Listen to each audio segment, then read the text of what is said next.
اللہ تبارک و تعالی نے قرآن پاک میں فرمایا ہے، اور آپ نے علماء سے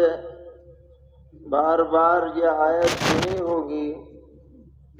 کہ یا ایھا الذین آمنوا ادخلوا فی السلم کافہ،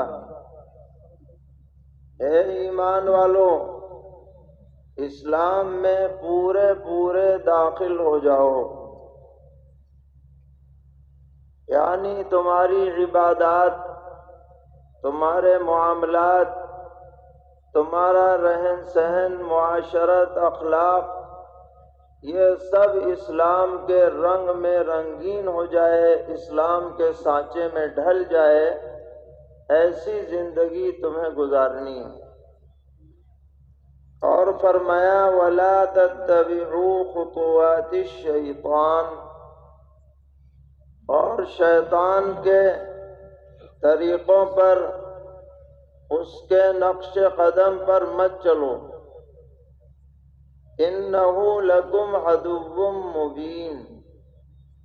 یہ شیطان تمہارا کھلا ہوا دشمن ہے جو غلط باتیں تمہارے اندر پیدا کرتا ہے، تمہیں بگاڑ دینا چاہتا ہے، تمہیں جنت کے بجائے اپنے ساتھ جہنم میں لے جانا چاہتا ہے۔ یہ کبھی تمہارا دوست نہیں ہو سکتا، یہ برملا دشمن ہے، ہر اعتبار سے دشمن ہے، اس کے نقش قدم پر مت چلو۔ تو ہم سب کو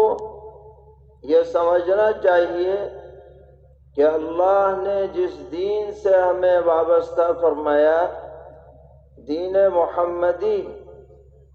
ہم اسی پر چلیں اور مرتے دم تک اسی سے وابستہ رہیں، اور ہمارا ہر عمل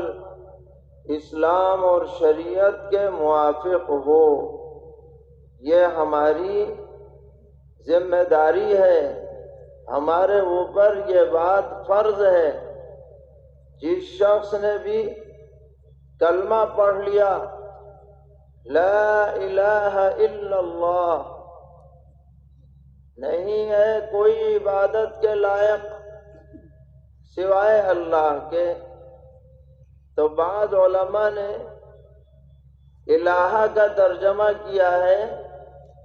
کہ نہیں ہے کوئی حاکم سوائے اللہ کے، اس لیے کہ معبود کے لیے حاکمیت لازم ہے، جسے ہم معبود بنا رہے ہیں،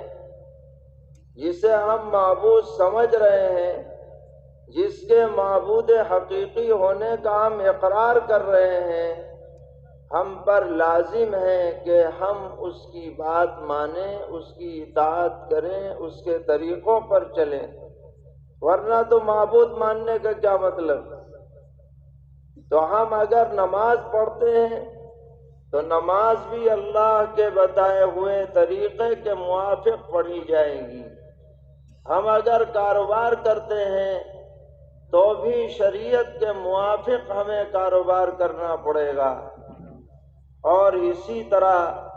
ہماری جو معاشرت ہے، گھریلو زندگی ہے، یہ بھی سنت اور شریعت کے موافق ہونی چاہیے۔ سرور عالم صلی اللہ تعالی علیہ وسلم نے امت کے سامنے بہترین معاشرتی زندگی کا نمونہ پیش فرمایا۔ آپ نے صرف یہی نہیں کہہ دیا کہ اپنے گھر والوں کے ساتھ اچھا برتاؤ کرو، بلکہ پورا گویا کہ چارٹ بنا کر کے دیا ہے کہ اگر اس چارٹ کے موافق آدمی زندگی گزارے گا تو گھریلو رگڑے جھگڑے اور تنازعات یہ پیش ہی نہیں آئیں گے۔ شروع ہی سے آپ نے اس کی تاکید فرمائی کہ دیکھو دنیا میں جب کوئی رشتہ ڈھونڈا جاتا ہے اور لڑکی تلاش کی جاتی ہے تو پیغمبر علیہ السلام فرماتے ہیں کہ کبھی تو یہ دیکھا جاتا ہے کہ بھئی کتنی مالدار گھرانے کی لڑکی ہے،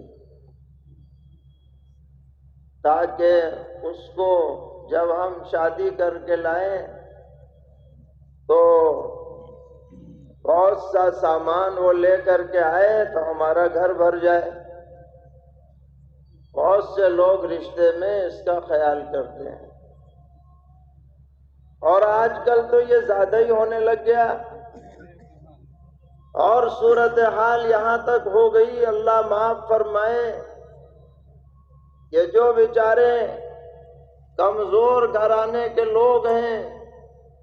ان کی بچیوں کا ہاتھ پکڑنے کے لیے کوئی تیار نہیں ہے کہ یہ کہاں سے دیں گے، ہمارے مطالبات کہاں سے پورے کریں گے۔ ان بیچاروں کے لیے راتوں کی نیندیں اڑ جاتی ہیں کہ بچیوں کو کیسے ان سے متعلق فریضہ ادا کر پائیں، کیونکہ آج بہت سے لوگ ان کا ذہن یہی بن گیا کہ لڑکی ایسی لاؤ جو مالدار گھرانے کی ہو۔